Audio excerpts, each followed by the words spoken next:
Welcome to Cup for Havoc number 2. I'm Echo Fan Grey Wolf. This is part 2 about once martial arts became more of an entertainment, if this is the value of a martial art.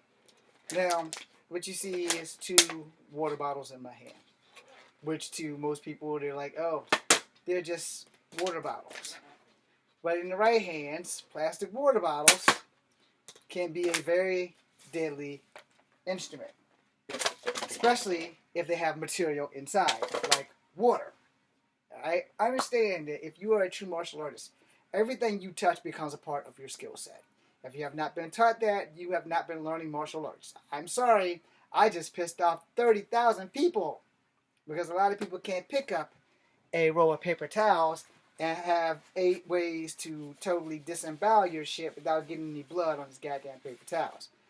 I can disembowel your shit, but I guarantee you there's going to be blood or some human excrement on this paper towel. Because you're going to drool or you're going to bleed. Or if I hit it in the wrong spot, there may be some brown stuff on here. Anyway, that was not a joke. The point being made that if you are a martial artist, everything that you touch should become part of your skill set. Now, here's where that shit goes back to basics on the point in the first video. 1. Once a martial art starts becoming a form of entertainment, it is less about the martial art and how more about the entertainment. Alright? So, I don't have anything against anybody who does Brazilian Jiu-Jitsu.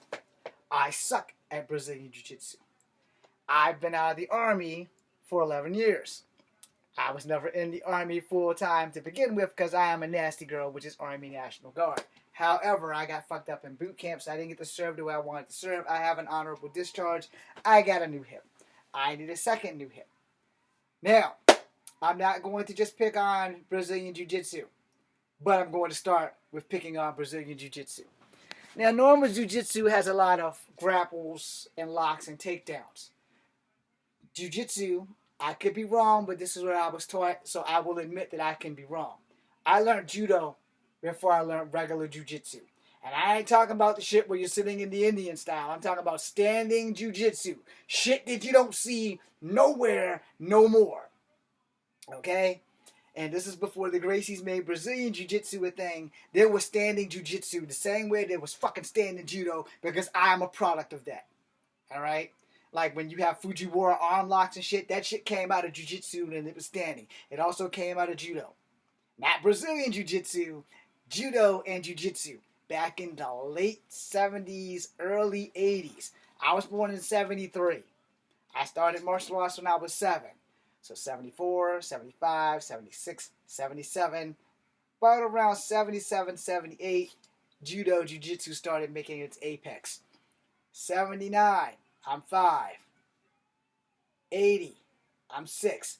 At this point in my life, I'm fighting in street fights by force, not by course, because my uncles and them had me fighting. Alright? The very next year I started learning martial arts. From then on, I started learning more and more martial arts and became much better at fighting. By the time I was 12 years old, I was dangerous. Alright?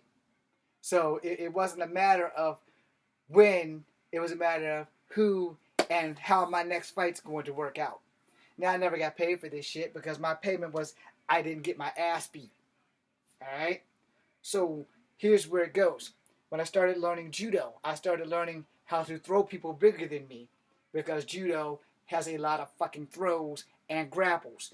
Now, from back then, what I was taught was Jiu-Jitsu was a subset of Judo, where you could still be on your feet and lock and toss and knee people and all the other shit. A lot of people don't know that knees are in Jiu-Jitsu.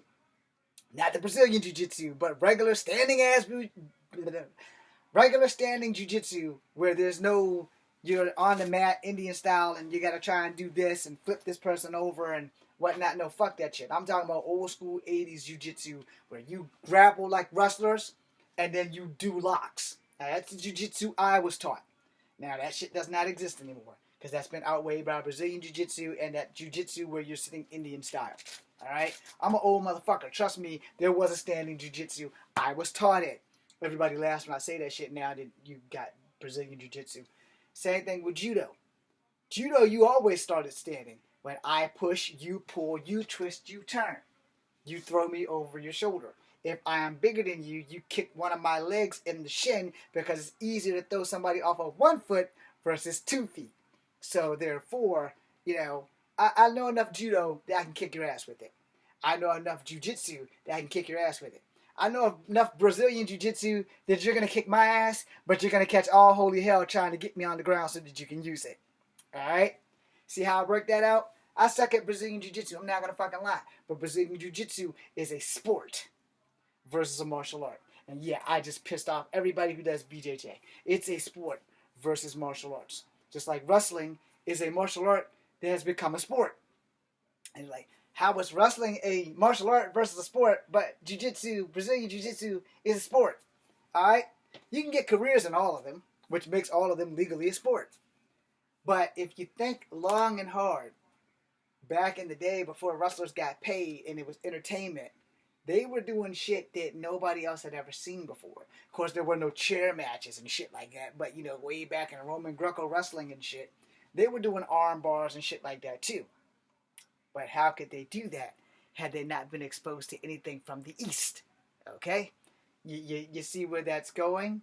So that was a different form of martial arts, just not from Eastern Asia or Western Asia. That was just the Roman shit. Now, when you combine that shit with every other martial art, and then you throw in a table or a chair or thumbtacks, all hell Nick Foley, then you have a martial art that's entertainment, that's awesome, and it is, if anything, if you are a wrestler, you are one of the toughest motherfuckers on the planet. And if you are a Thai fighter, a real Thai fighter from Thailand, you are one of the toughest motherfuckers on the planet. Alright, the difference maker is, I know how to stop the Thai fighter. I have to work harder to stop the wrestler than I have to work to stop the Thai fighter. And you all gonna laugh at that right now, but I promise you, if you're fighting somebody who's really a Thai fighter from Thailand, you're gonna fucking work. But if you're fighting a wrestler, you're gonna work even more. Thai fighters only have 4 weaknesses. Elbows and kneecaps. That's it. Everything else is like pure rock. So, they've been being beat with rods since they were like 5. They can take a beating. Understand that shit. Wrestlers can also take a beating. Lots of beatings. I'm going to have to make a part 3.